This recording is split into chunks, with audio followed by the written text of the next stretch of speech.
to me by a subscriber, scenarios of future of technology and international development. I've heard about it before, and it is from the Rockefeller Foundation. And so the article really is quite lengthy, and it talks about everything that is going on today. And they have a section in it even called Lockstep, in which they have scenarios in there about pandemics and what the pandemic will do as it progresses. It will bring in more top-down authoritarian government.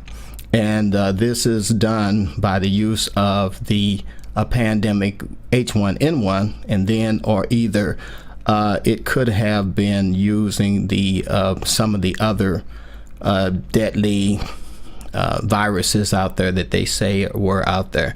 Anyway, these plans right now are in effect, and that's what we're actually seeing right now today. So I'm going to let you hear the person on the broadcast to actually go over this, and he's going to talk about all the things that are happening right now, like the face mask, the checking people's temperature.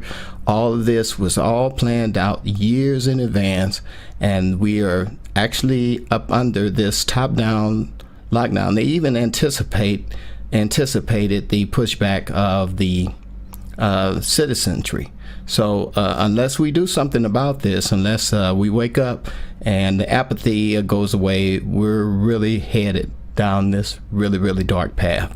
Anyway, I'm going to let you hear the rest of it. The ruling establishment has a lot of, they will stop at nothing to complete their toolkit of control. Right? So one of the things that has been missing from the toolkit of total control has been quarantines and curfews, right? So now, welcome to the new world in America, where to get on a bus, to go through a subway station, if you think that the procedures at the TSA are onerous, right?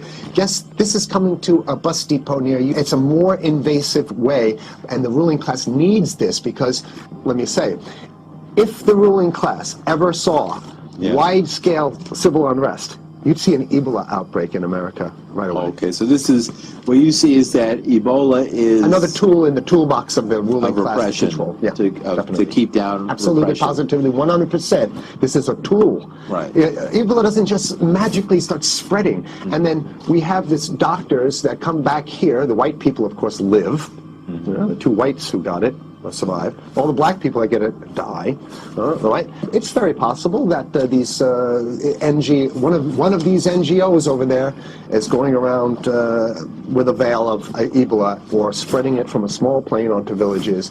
The point is to get hundreds of thousands of people infected with it and create the next phase of control. Now, one of the things I'd like to show to back up my my claims here. Here's a document from the Rockefeller Foundation.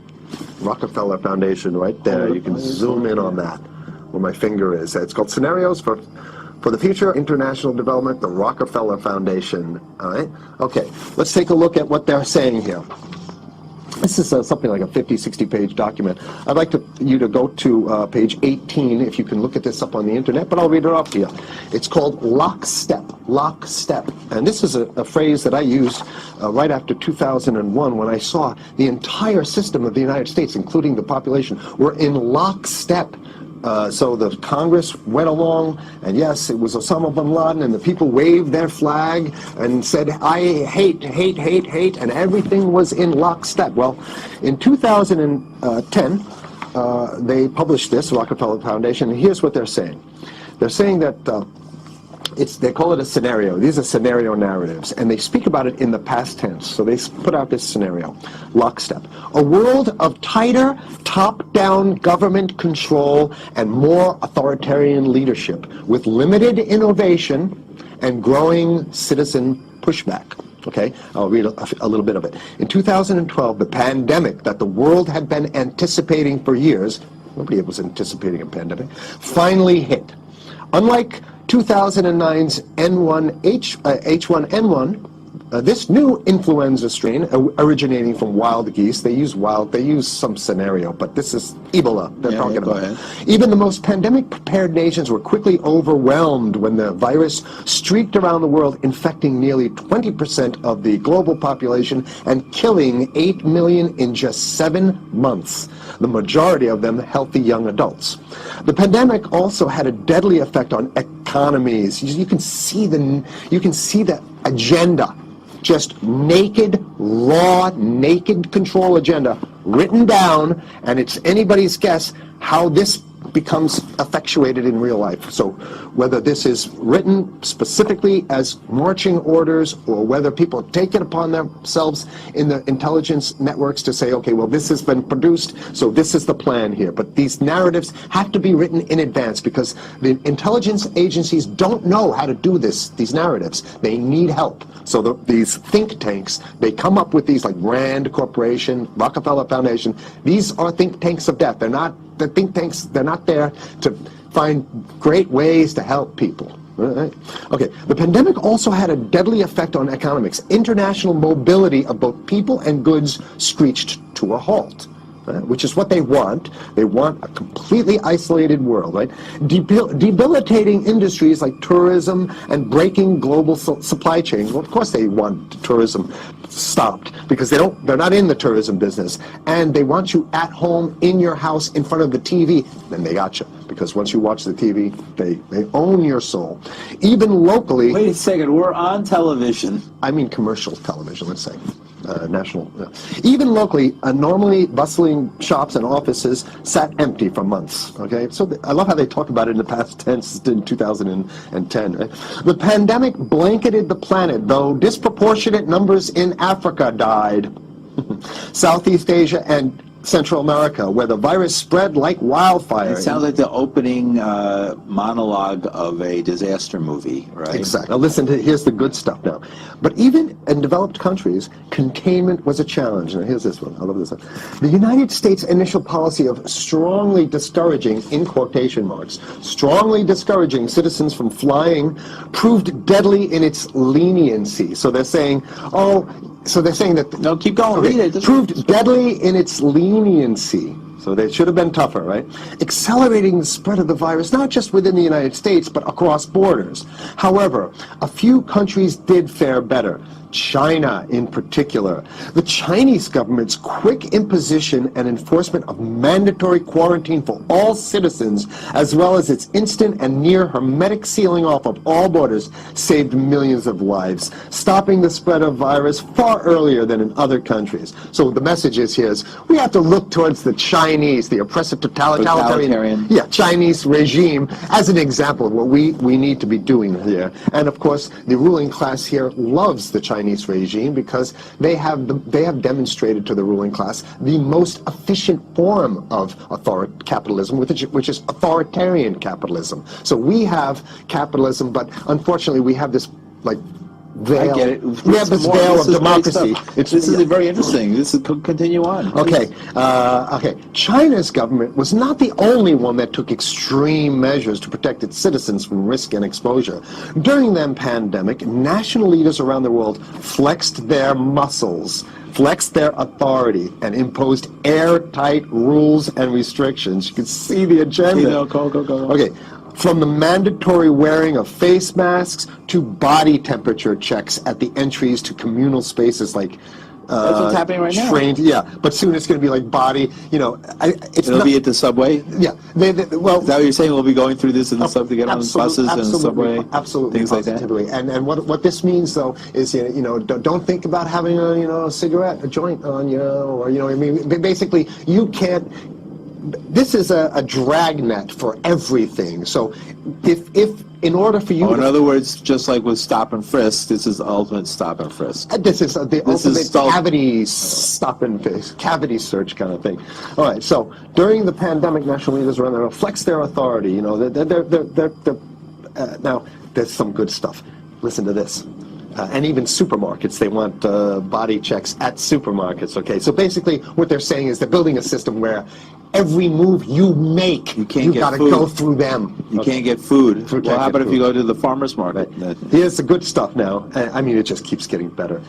Even after the pandemic faded, this more authoritarian control and oversight of citizens and their activities stuck and even intensified. That's the whole point. So they're going to get rid of... Did that happen already with 9/11? Of course. 9/11 was how many, 14 years Sure, ago, and sure. we still have all these draconian So they're rules. going to put the body cavity USA searches Patriot in. and all That's that right. stuff. So in order to get to the supermarket, you got to have a body cavity search. And then when there's no more Ebola, well, you know what? We kind of like this way because we have a complete infrastructure of a control grid. In order to protect themselves from the spread of increasingly global problems, from pandemics and national terrorism to environmental crisis and rising poverty, leaders around the world took a firmer grip on power. Well, what the hell would rising poverty have anything to do with imposing strict citizen controls with face masks? Right? So they're very sloppy stuff here. At first, the notion of a more controlled world gained wide acceptance and approval. I'm sorry. Nobody likes this stuff. They're just saying it. No, I have to provide analysis. Only because we only have 5 minutes left, so that's Oh my God, okay. Citizens willingly gave up some of their sovereignty and their privacy to more paternalistic states in exchange for greater safety and stability. I mean, that's just a complete naked contradiction to the famous saying that if you think you're going to give up a little bit of security, I mean, if you're going to give up your freedom for security, you're going to get neither. That's the long-standing thing. And here what they're doing is they're not even ashamed or embarrassed to absolutely say the exact opposite. They're saying, yes, we all want to give up our privacy and sovereignty for more stability and security and stability. So you don't get that.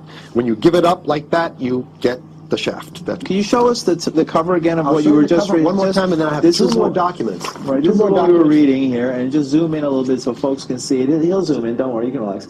And scenarios for the future of technology and international development. Okay. Now I have two more documents. Keep it zoomed. We have the National Security Memorandum of December 10th, 1974. This is Henry Kissinger's brainchild. The National Security Memorandum number 200. You can look that up on your internet. I'll summarize it. He says that there's too many people, we got to get rid of the population. So to answer your question. Oh, from earlier. Yeah, he says, he used the word depopulation, which is different. Depopulation means killing people that already exist, and it's to get the minerals, because we need the minerals. And here's another one. The CDC has a patent on Ebola. They patented it. Yeah? Right. So basically, if you want to get a cure for your Ebola, you It got to says it go. right up here, right? It says human Ebola virus species and compositions and methods thereof, and it's a patent. It's a patent. They patented the main strain plus something like 17 other strains of it. So they own it now, and I don't know how exactly you can own that, but apparently they've done the same thing. Yeah, I didn't think you could own a natural. Yeah, you can. I guess the main thing to finish off this show is this: that they want to get more control, more and it's going to be curfews and quarantine. So what I'm saying is that unless the American people start to get some new way to revolt, a new way to organize, new way to protest, unless we can break through the apathy, because that's what we have here, then it's going to be a slave state here. The ruling class doesn't seem to have too much resistance. They're getting everything on their Christmas shopping list. And they've been wanting quarantines and curfews for a long time. Now they got it. And if you want to live in a world where you're tricked into all this stuff because it's for your safety, right? And if you want to have a probe and make sure you got to check your pockets, make sure you don't have anything incriminating on you before you go out, and when you step out of your house, you want some police there to monitor and see what you're doing. If that's the world you want to live in, be apathetic, don't do anything. You're going to get that world very soon. It's coming your way.